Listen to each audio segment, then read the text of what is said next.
Hello, welcome back. It is Goblin Gang. This is week 15 of Retro Bowl playing the Seahawks. Been really hot this year. We have 5 wins on the Rams, which are right behind us in the division, so we're guaranteed a division win. Not look at that. The only thing is we can still lose the conference, which would mean we'd lose the 1 seed, so we're still guaranteed to be in the division round, which doesn't really mean anything. Not division rounds. We're guaranteed a playoff spot. Wild cards, you have no idea. We're guaranteed a playoff spot, that's for sure, because we're going to be a division leader. We're going to be up here. If we can hold our 1 seed, we're guaranteed to go to the division round, because we have that first round bye. And Dallas has 2 wins less than us. Chicago has a couple less than us. Saints are nowhere near competing for that. So there's 2 teams that are contending for that. Looking at the AFC, they have a couple teams really good, and a lot of, look at that, 8 and 5 everywhere below. So looks like there's a lot of parity. A couple teams in the top, and a bunch of teams kind of jumbled up in the mix down below. So let's see how we can do. We're going against Seattle here. Should be an easy win. And that could put us 1 step closer to winning the division or winning the conference and achieving that perfect record we're searching for. 4 weeks left in the year. Here we go with one of them. Seattle.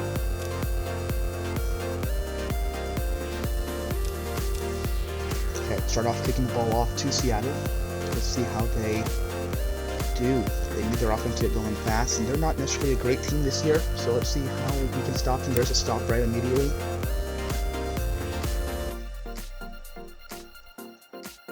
Pretty quick stop there. I'm going to send a blitz. Do we have B wide open deep? No. We have a white tight end, though. White no-name tight end. For B deep again. No, this one is the Bixby this time. We're just sending those blitzes, but they can't stop us because you're leaving the tight ends wide open. Just because you don't think they can catch doesn't mean my quarterback can't give them the ball where they can't drop it. So, a couple of great passes there by Wiggins. Crossing his first carry, second one resulting in nothing either. Combined 2 yards on those 2 carries, making it 3rd and long. And look for Davis deep. Had it opening just the very end there, just couldn't release it in time. Makes it 4th and 15 with a sack there. In field goal range though, so he'll take the field goal. Seattle's defense, I mean, they're known for good defense. There's 1 stop there. I mean, hold us to a field goal on the possession, which we already were like in field goal range, so pretty good. Winners with the sack there. And looks like they're punting this time after sacks. Like before we were getting turnovers, which didn't make any sense, but there's another sack. 2 stops, forcing a couple 3 and outs off the bat. Crossing doing a great run here. 2 yards combined for his first 2 carries. Breaks 1 for 15 there. Another short pass to Bixby. Can't hold on to this one though, a little low. 2nd and 10. Find a gap. Crossing gets stuffed. I mean, got space and gets stopped. So 6 yards there. That's in the blitz again. Davis should be open deep. Great pass. Not in stride though, 21 yards, just short of red zone territory.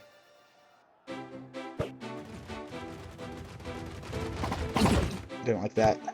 Didn't like any of that. Just kind of threw it down, crossing, got hands in it, but not able to haul it in. Short pass. Dig wide open.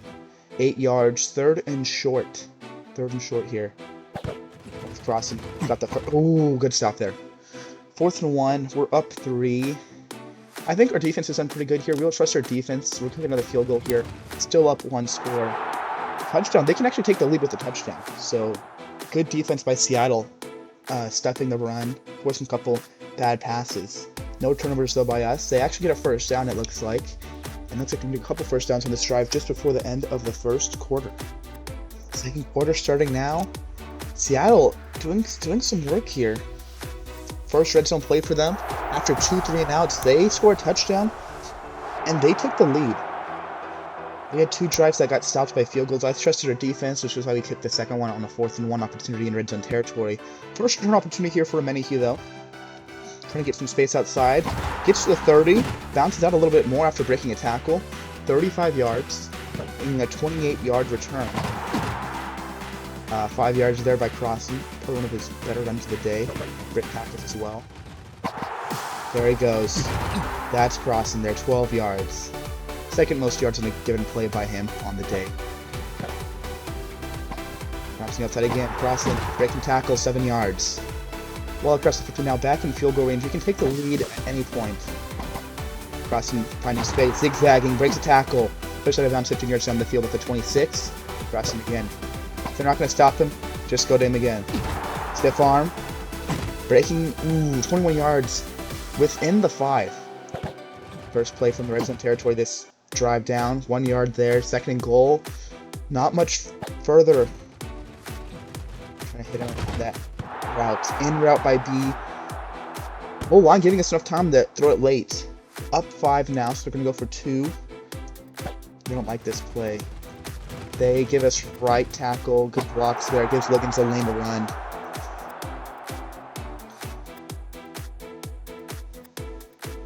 Up 7 now. We do get the ball to start the second half. Our defense is a couple 3-and-outs early. Not able to force anything on the last drive. Not looking like they're going to stop them this drive. Could hold them to a field goal, though, if they wanted to. But there it goes. Winner's forcing a fumble. Wow, that's his second, I'd call it points. He has a sack, and he has a forced fumble on the day. I count him, I'm going to call them points, because those are statistical points that are actually visibly seen other than tackles. Defensive points. Breaking tackle there is Davis, going 14 yards, red zone territory now. A couple great pitches there by him. Crossing, breaking tackle, bounces outside, makes a guy miss, 11-yard rushing touchdown. To end the first quarter, actually, to end the first half. Not even exactly to end it. Seattle still has enough time to score. If our defense keeps playing at the level they have been, we could get another chance with the ball. I don't think so, though. It would have to be an early pick or forced fumble, sack, early 3-and-out to give us a shot, and it doesn't look like that's going to happen. One more play here, Seattle's going to end it. And there it goes. End of the first half. We get a pick, though. We do get a pick. Wow. To end the first half, no name particularly assigned with that. But that is an interception, so our defense is coming out on top. Like, usually that's just incomplete, or they catch it, but it's not far enough. Get the ball to start the second half. We're up 14 points. 2 field goals, 2 touchdowns, 4 scoring drives on our 4 possessions. Deep kick to Menahue. Might as well run this one out. A little up the middle, it looks like. It's a good kick. Trying to bounce outside. Will it get to 25 at least? No, it gets to 23. Probably not a smart return then. Let's hand it off to Crossan. Breaking a tackle there, 6 yards on that run. Bixby wide open. Davis might have had a good lane, actually, because they're looking for Bixby. Actually, they came off of Davis a little bit too much. Davis wide open here. Can hit him. Nice. 20 yards. 5 guys collapse on top of him. Gonna bring him down. Cross running outside. Steps out of bounds. Just across the 40. Going again, similar run play. Makes the guy miss. Bounces out. Breaks a tackle. 5 yards. Or 8 yards to the 29. My goodness. Crossing trying to do, or B trying to do some zigzag moves, dude. I can't speak right now. Not able to get it there on that one, though. Back shoulder to Davis, bouncing outside. 13 yards, within the 10 now. First and goal from the 8. And it looks like it's going to be a touchdown here. Let's look at this back route by B. Davis has a very similar route. He was also wide open. I just saw B first. I knew it was going to be wide open. Got him touchdown. 21-point lead now. 2 3-and-outs, 2 turnovers by Seattle on their first 5 possessions. The one was to end the first half, so it didn't really mean a whole lot. 6 possession here. And it looks like our defense isn't going to stop them. We do get a stop. Oh my goodness. Field goal. Hold them to a field goal there. Very nice. Incomplete pass there. This is going to be an Menahue return. Another long kick, but it's on the left hashes.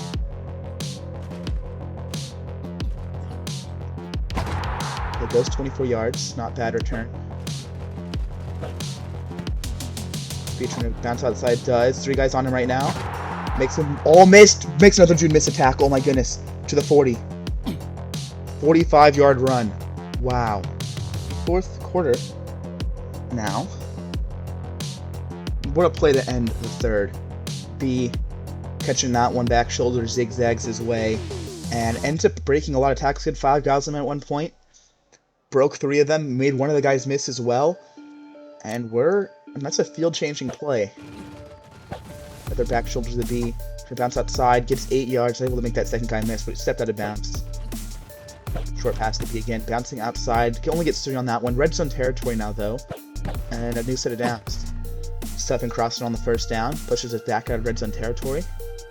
But we're going to run up the middle and get it back. Stiff arm 5 yards to the 16. 3rd and 6. Back shoulder. Short pass to Davis. Not able to get it there. We're up 18 points. Might as well just go for the field goal. No point in pushing it. Just extend their lead. Back up by 21. 3 scores. Which we were up 3 scores anyway. Get another 3 and out though. Stop them. Punt. We have the ball back, and we are close to the 50. We're at the 47 or 47. One quick play. B running inside, bouncing out.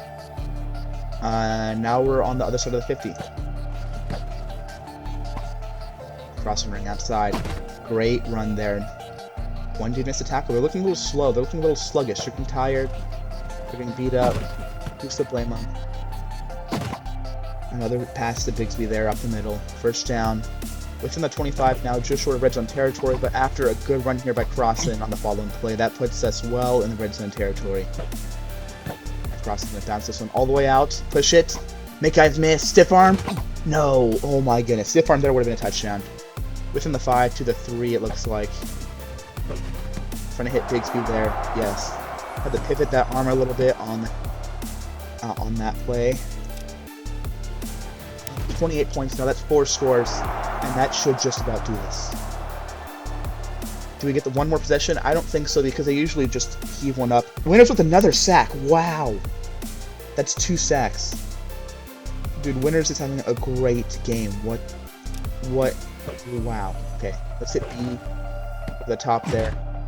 Good lead. If you need to call timeout there, might as well call one, though. And it's no harm. Good run by Crossan, trying to get some extra snap. 8-yard run. Let's just go for a field goal. I mean, Braves already made 3. What's the harm in making a 4th? To end the game, 41-10. Monster performance there. 4 field goals. Seattle's defense is pretty good. That last one was the last one. But yeah, I mean, we're just crushing it there. Crossan at 100 yards, Davis 100 yards, B 100 yards, Brady at 100 yards on field goals. So look at that. Winners with 16 tackles, 2 sacks, and a forced fumble. I mean, has there ever been a better defensive performance? I mean, you can say Gilmore had the 2-pick game. Did he have a 2 forced fumble game? Maybe. But, dude, 16 tackles along with 2 sacks and a forced fumble. Like, what is that? He's unreal. Lincoln said pretty good, too, along 1 sack on him, which did end up kicking one of our first field goals. Kalili still had 10 tackles, and Selleck had 16. Just give him some mentions in there. Huge performances as well. Because they're both still in Defensive Player of the Year, I think. Definitely Kalili. Selleck might be. Winners definitely propelled himself to a chance there. I think it just combines the ratings, though, from games. So, even though you had a great game, the rating only goes up to 10. So, 16 tackles, 2 sacks, and a forced fumble is not any better than a 10-tackle game that Kalili had. So, maybe, even though Winners had a great game that put 3 points on his stat board, it might not show anything in the voting at the very end of the year. He does have almost 10 tackles a game, though, and that just first 2 sacks of the season puts his career total up to 6, and 2 forced fumbles, doubling his this year, and that's 1 more than he's had in any other of his previous seasons. This is his 3rd year in the league, I believe, and yeah, this is his 3rd year in the league. What a year it is for Winners. Let's go check single game performances. Let's just check player records. Go to defensive end. Sacks in a single game, that's Winners. He just passed sacks in career as well, I believe. But sacks in a single game, that's the first time we've had 2 sacks in a single game. Interceptions in a single game, so Gilmore does have 2. That's the most in a single season, actually. He was the first to do it. I bet Kalili easily has 2 as well, because he has 4 in his career. Gilmore has 4 forced fumbles in his career. That's one thing he's done. 3 of them came in a single season. Winners could contend for that. This could be interesting. So Gilmore did not have a single fumble in his last year in the league. He had 1 his rookie year, it looks like, and 3 his second year. Yeah, look at Amenihue in the return game too. What a beast. What a beast. Just looking at Crossland's return stats, just because he has quite a bit of yards too. Only returned for a little bit there to start his rookie year. Maybe some assistance when Lake has gotten injured in the past before Amenihue, but yeah, very, very impressive performance this round. Let's just check Defensive Player of the Year stats real quick. Yeah, that's not it. That could be it. I don't think it is, though, because, I mean, 18 more tackles than Zuber, but with winners all just under 10 a game, that's going to be tough. Neither of these guys are doing it. Abukum, I do like the 2 picks. That's really nice to see. Howell not doing a whole lot, but tackles are pretty much the same. That's one thing to look at. Other things are just luck. Khalili with a pick and a forced fumble. He has 4 picks in his career now. Only has 1 forced fumble. Does he have the most career interceptions? I don't know. Tackles are a little low, so it looks like Winners is Defensive Player of the Year candidate. Khalil had a couple good games early in the season, kind of fallen off recently. Doesn't mean he's not a great player. He's still a great player. It just doesn't look as good for him. It looks like Winners is going to three-peat as Defensive Player of the Year for his first 3 seasons in the league. Like, what a beast he is. Just dominant performer. A must-have player on any given team. Wow. That's that, guys. Thank you so much for watching. Just played Seattle. They were facing another division opponent, the Rams. They just lost another game, tied 8-6. How does that hurt their playoff standings? Well, they're in the wild card. They're tied with San Francisco. It looks like they might have it. Minnesota had a 3rd tie. How do you tie 3 times in a single season? That's got to be a record. That's got to be a record of its own. Dude, that actually doesn't help them because it's based on like win-loss percentage. They do have 2 more wins. They have 1 less loss. So it looks like, I mean, we could technically knock them. Do we knock them both out? Because I think if we play the Niners final week, we play them both one more time. We could knock them both out of the playoffs. Chances are, though, I mean, look, 5-7 and 1. I mean, that's quite a big drop. I mean, that's 1.5 games behind. So, I mean, you never know. I mean, that's 1 game. If they can win a couple games here at the end, I mean, we could give them a shot to pass, knock a couple of these guys out. But I don't know. It doesn't look like it's very promising. Minnesota might make it despite having 3 ties. Like, that'd be insane. Because they have 3 ties and 5 losses. They're only 1 game over 500. It's crazy. I've maybe 2 ties. I've never seen 3 ties in a single season. Dude, Minnesota is doing something special here, and they might make the playoffs despite being 500. Like, dude, what the heck? The thing is that I like to see him. I hope we don't play him first round. Like, I don't want to become the 2nd seed and then play him first round, knock him out. I don't want to be the one that kill their dreams. Though I would like to see him make it past the first round. Like, if they make it to the 2nd round and we beat him, dude, that's one thing. I don't want to knock him out first round. So that just gives us more incentive to make it through this first, get that first round bye. So let's do that. New England has 2 losses. Oh, they've had 2 losses tied with Dallas. Kansas City 11-3, not bad. Not bad. Chicago 11-3. So a couple teams at the very top here. Everyone else is pretty close to 500, it looks like. I mean, Pittsburgh is the furthest from 500 out of everyone else in the league besides the top 4 teams, not including us. Look at that. I mean, everyone just sucks. Jeez. Playing the Rams next week or tomorrow. It's going to be a pretty exciting game. Seattle has 1 win on the year. Whoever lost them, that's going to be embarrassing. They have good defense, though. I mean, you never know. Their defense, there's no defensive touchdowns in our games, but you never know what goes on in other games. You never know what goes on in other games. That's that. Thank you guys for watching. I'm Goblin Gang, and I'll see you tomorrow.